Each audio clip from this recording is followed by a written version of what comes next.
behind one of the world's most enduring mysteries could finally be revealed after US President Donald Trump authorised the release of thousands of classified documents about the 1963 assassination of John F. Kennedy, as well as the murders of Senator Robert F. Kennedy and Dr. Martin Luther King Jr. The executive order comes more than 61 years after JFK's shocking assassination in broad daylight, an event that not only changed history forever but continues to fuel widespread conspiracy theories to this day. And for more, we're joined by former Washington Post journalist and editor of the blog JFK Facts, Jefferson Morley. Great to have you with us.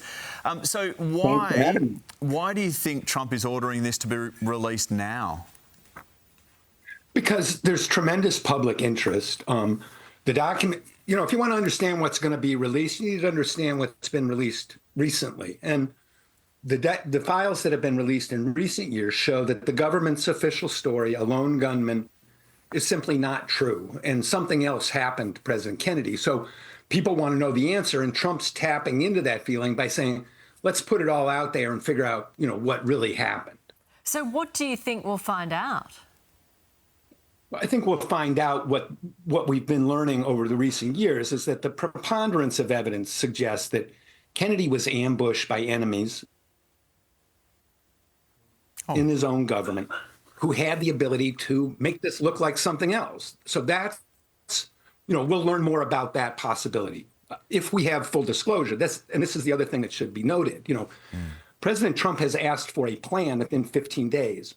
What's in that plan? We don't know. And we can be sure that secretive agencies like the FBI and the CIA are pushing back because they want to prevent the release of information that might be embarrassing to them. So, don't count your chickens before they hatch is what I'm telling people. Well, that's right, isn't it? So, Jefferson, do you have a theory on how JFK was killed, why he was killed, and do you think this will meet that theory of yours? I mean, I don't have a theory. I tell people to look at the fact pattern. If you look at the pattern of the evidence, the official story is not true. So I think that it seems like the president was killed by enemies in his own government, opponents of his policies in Cuba, in Vietnam, with the Soviet Union. They felt he was a threat, and this was the solution to the threat that they perceived. So that's my sense of it. But I could be wrong. Let's see all the documents and we'll know. So is that all covered up? Could you explain to us why this bit of the information hasn't been released until Donald Trump is into the White House now?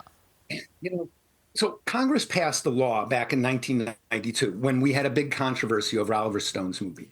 And Congress said, let's get everything and declassify it. And so they created a good process. We finally got the records of the assassination. We began to see how weak the official story really was. And they had a 25-year sunset on that. And they said after 25 years, everything's got to be made public. So in 2017, this was all supposed to happen. We're now 8 years past that deadline. So it's just the CIA dragging its feet because they don't want to be embarrassed. There's things in there that they don't want to be made public.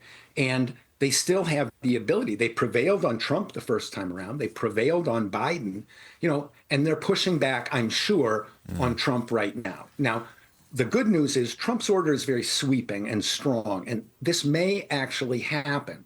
But like I said, it's not a done deal yet. When we start to see documents, then I'll believe it.